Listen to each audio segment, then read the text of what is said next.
I'm back. So I actually wrote the story singularly, and I got a book and I found it. Oh, I'm famous. I found the story in here. So I'm going to read you the story of a bull who just likes to sit around. And his name is Bernard. Let me find it. Go to the beginning. Okay. Beginning's a little bit far here, so just a second. I do a few. Okay. So as I'm reading, I'm going to be showing you the pictures. And this is out of a book. This is out of a children's classic book. So it looks very big, doesn't it? But the story I wrote is that children could read it, they could flip the pages, they could get it over with. But at the same time, they can think about how that really feels to be in the bull's position. How nice it would feel for the bull. So that's what we're going to be doing. So as I'm reading, I want you to be thinking about how the bull is actually feeling. And think of how you would feel if you were in the bull's position. And then we'll talk about it.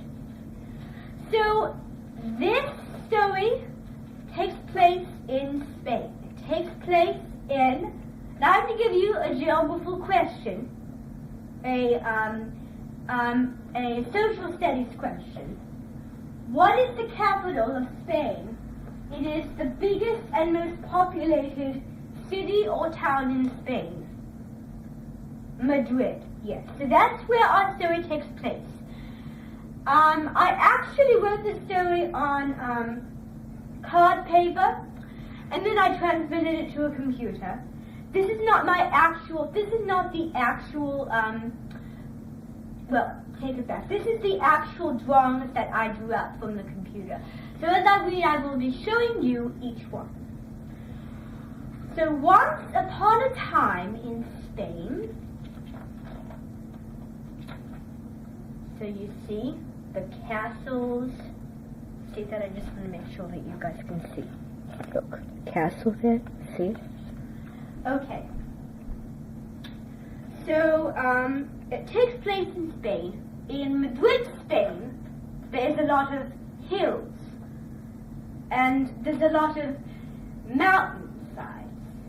Well, not mountainsides. There's a lot of plateaus. The hilly side going down to the water. So it's like a kingdom. It looks like Terabithia, doesn't it?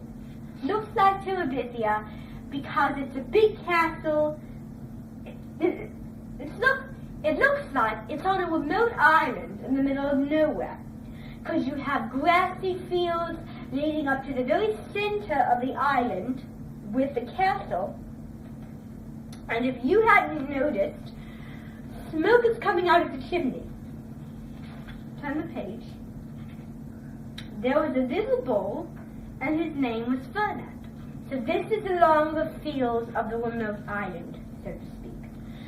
So this is kind of the animal, the bull, you see it. This is the bull.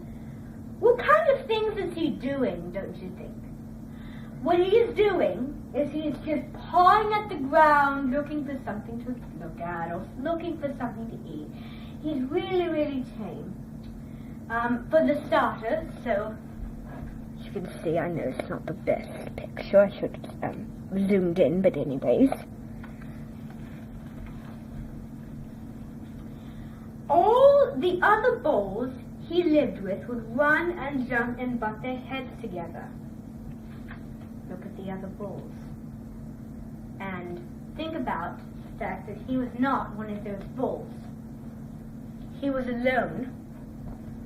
And he wasn't part of their club, you see. See that? I hope you did. Okay.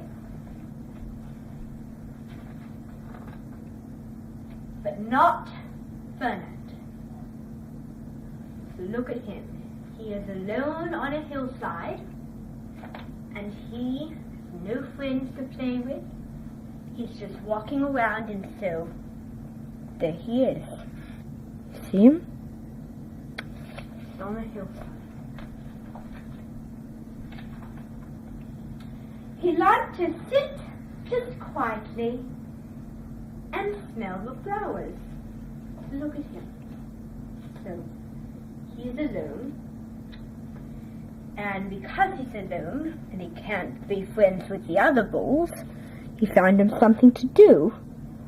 Found him something to like that he never did.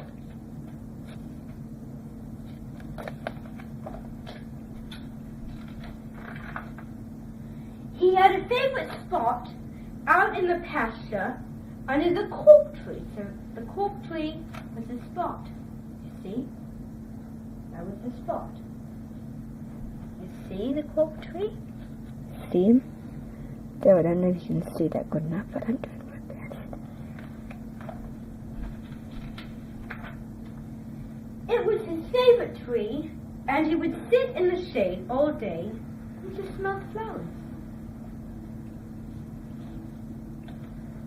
So that's all he liked to do. That's all he ever did. So, unlike the other bulls, he didn't play. He didn't have any friends. So, probably thought the flowers were his friends. His only companion. Sometimes his mother, who's a cow, okay, so I think you learned something. A bull is like a child cow. Would worry about him. She was afraid he would be lonesome all by himself, and I hope you're thinking about this. So the mother is very, very worried about him, and she's worried that he has no friends and he's alone.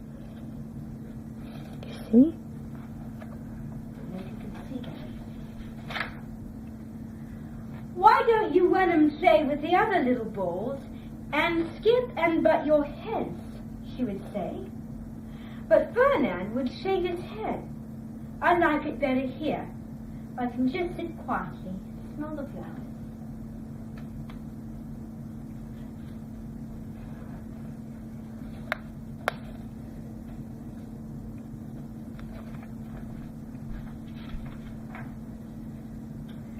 His mother saw that he was not lonesome, and because she was an understanding mother, even though she was a cow, she let him just sit there and be happy. So, that's a very good lesson to learn, people. Be empathetic. To each his own. If your son likes something and you don't like something, then that's not your problem. Worry about you. As the years went by, Ferdinand grew and grew until he was very big and strong. Look at him. He's very big and strong, isn't he? Really looks fierce, doesn't he? He looks fierce. But do you think he acts like that?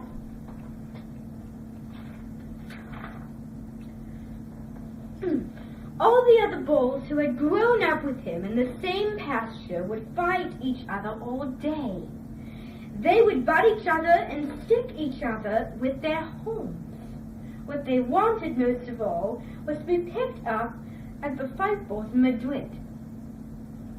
So these are the bulls, and they were fighting over which bull would go to Madrid. But of course, there was one bull who didn't want to. Guess who it is? Right? He didn't. But not Ferdinand.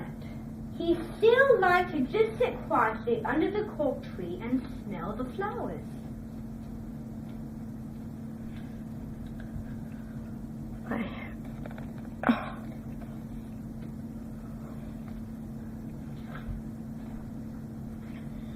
One day, 5 men came in very funny hats to pick the biggest and fattest and roundest bull to fight in the bullfights in Madrid. So those people are responsible for the bullfighting tournament. And those people are responsible for choosing the bulls, which bull is the best bull to pick. All the other bulls ran around, snorting and butting, and leaping and jumping, so the men would think that they were very, very strong and fierce and pick them. So they tried to because they all wanted to make a connection. Make a connection to that. What does it remind you of? Well, it certainly reminds me of Three Oak Star, if you know what that is. Ferdinand knew that they wouldn't pick him, and he didn't care. So he went out to his favorite cork tree and sat down. So there he goes again. He went out, and there he goes again. Check my...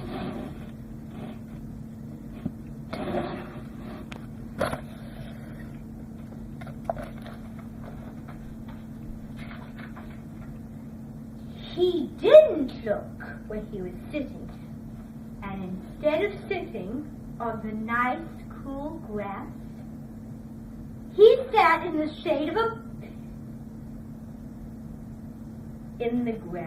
in the shade, he sat on a bumblebee. Well, I'm not afraid of... But you're very right. They're not as harmful, but they can still sting you. They don't really... Well, if you were a bumblebee and a bull sat on you, what would you do? Obviously, you would sting him. So that's exactly what he did to Ferdinand.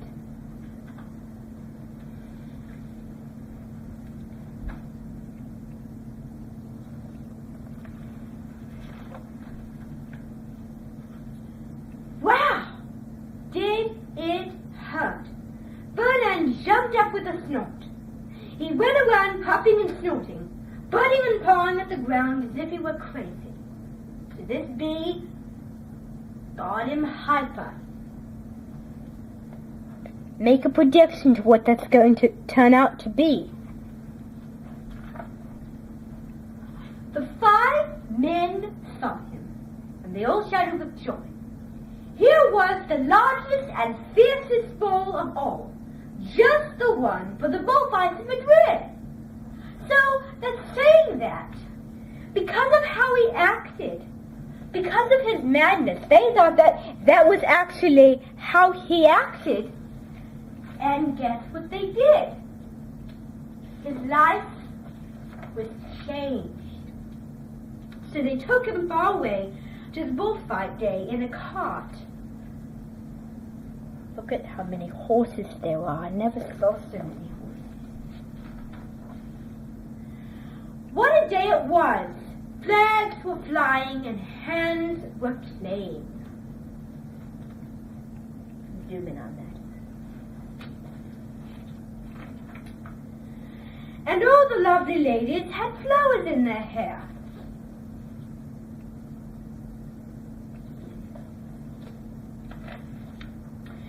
They had a parade into the bull ring. So they had music, they had a parade, the whole thing getting. Then came the banderillos with long, sharp pins with ribbons on them to stick in the bull and make him mad. So it's a game of fierce opposition, level 1. Next came the picados, who rode skinny horses, and they had long spears to stick in the bull and make him madder. So madder, level 2. Then came the matador, the proudest of all. He thought he was very handsome and bowed to the ladies. He had a red cape and a sword and was supposed to stick the bull last of all. Level 3, ticket to moon 1, only singular.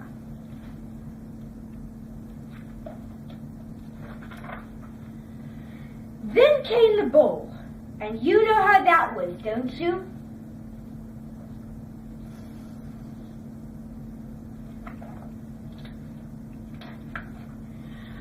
They called him Ferdinand, the fierce, and all the ballerinas were afraid of him, and the picados were afraid of him, and the matador was scared stiff.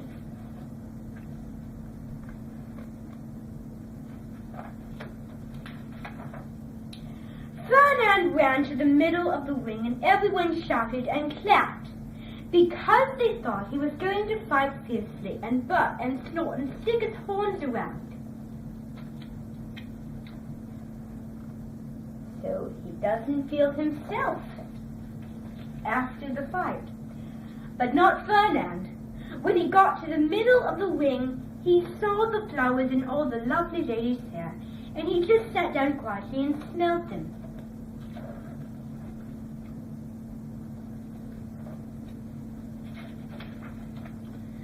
He wouldn't fight and be fierce no matter what they did. He just sat and smelled. And the ballerinas were mad, and the picados were madder, and the mandatoor was so mad he cried, because he couldn't show off his cape and sword. So it's too sad to be there. So they had to take Ferdinand home.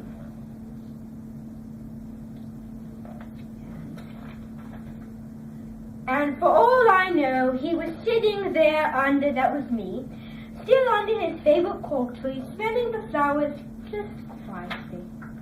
The end. So that was very good. How did you like that? Was it good? Yes. So now I want you to be thinking, how do you think the bull felt in the story?